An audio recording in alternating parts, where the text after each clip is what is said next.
It was Favorite Perspective, expected, so accepted on All Ball TV. It's All Ball TV, suckers. Now let's get right into this, man. All you fake Julius Randle haters all of a sudden.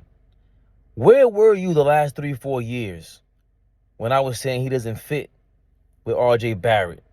I'm mad at RJ because he can't get any better. He didn't show up the last 2 seasons getting any better before this year, right? Tom Thibodeau yelled at him the year before. Last season was horrible, the first half of the season. And if you notice, he played FIBA. He's in a groove before he got hurt. He practiced yesterday. Hopefully he's okay. But that's besides the point. From his rookie season, I was able to tell him and Julius Randle and RJ Barrett can't coexist on the court. Julius Randle is clearly a super athlete, but he doesn't make their job easier, his teammates' job easier, because of the choices he makes and really at the speed in which he makes it. I've always said this. It's not because they're left-handed. I don't believe in that left-handed BS. He argues with his teammates, and he doesn't take that same energy towards the opponents. If he were to take any half of the gripes and the energy he had towards his opponents, we'd be out of this world. I think we could have punked Miami last year if he just showed up on the court and did what he did towards Emmanuel quickly and ran off and did that to towards the Miami Heat. Because he's that big. He is that intimidating. He is that much of a presence. But he takes away from himself. And he doesn't go and score.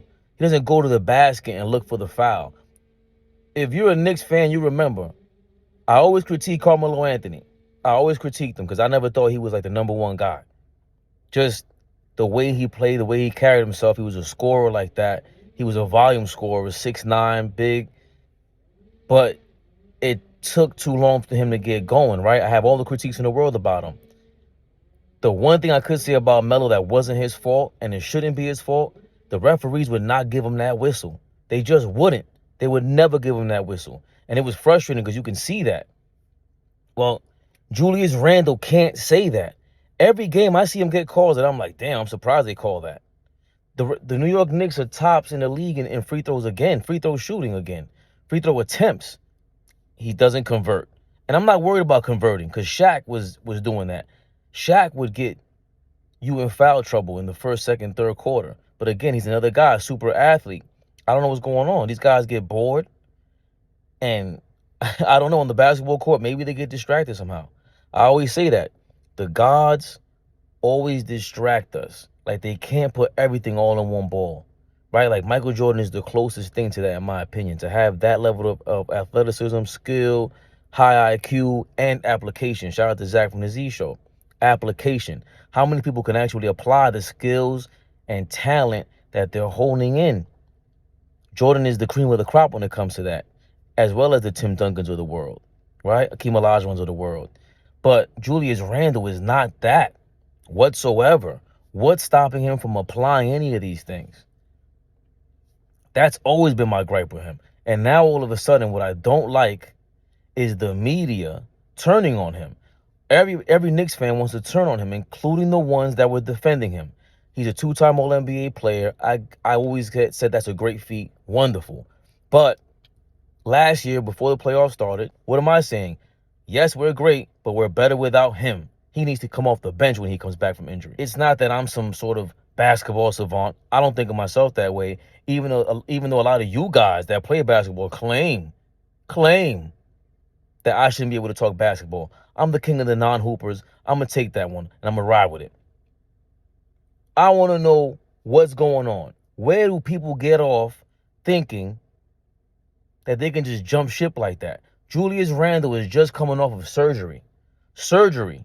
And this is when you guys chose to figure out and be enlightened, like, oh, he kind of doesn't help the team and his attitude. And he's always done that. This is nothing new. He lapses on defense also.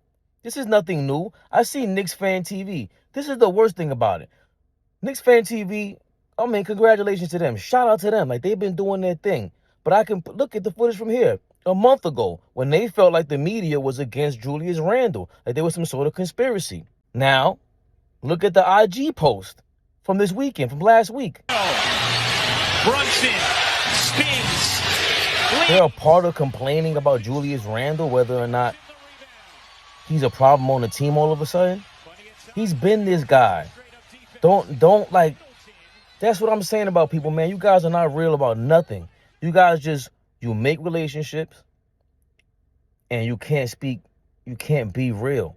Because that's what happens when you're in that mix. It's tough, to be honest. And if that was me, that's what I would say. Yo, I know Julius, I know his family, I know the Knicks, I know a lot of people I don't wanna piss off right now, but I gotta be real. Julius Randle has been no good. When I see him, I speak to him like this. This is what I tell him. You guys are consistent. Congratulations to y'all, but it's fraudulent behavior, man. Horrendous behavior. I ain't never waver for my stance with that. You know, RJ Barrett, he took a couple of bullets from me because, you know, he came in and he sucked. But at the same time, look what he did this year. He came in with Julius Randle, still not performing well. And what does he do? He performed really well, no matter what. Even though he doesn't shoot very well, and he's a volume scorer as well. But he's not the best player on the team. RJ Barrett it might be the second best player on the team. Like, Brunson is the guy. He's been the guy. First month into the season last year was, okay, he's the guy. You have to follow his lead. Randle has a problem following leads. And a part of that is because Tom Thibodeau empowers him. He just does. And it's sad. It's just a mistake to do that. But what can you do? You can listen to Favorite Perspective. Expect it, so accept it. All Ball TV, suckers. All Ball TV, suckers.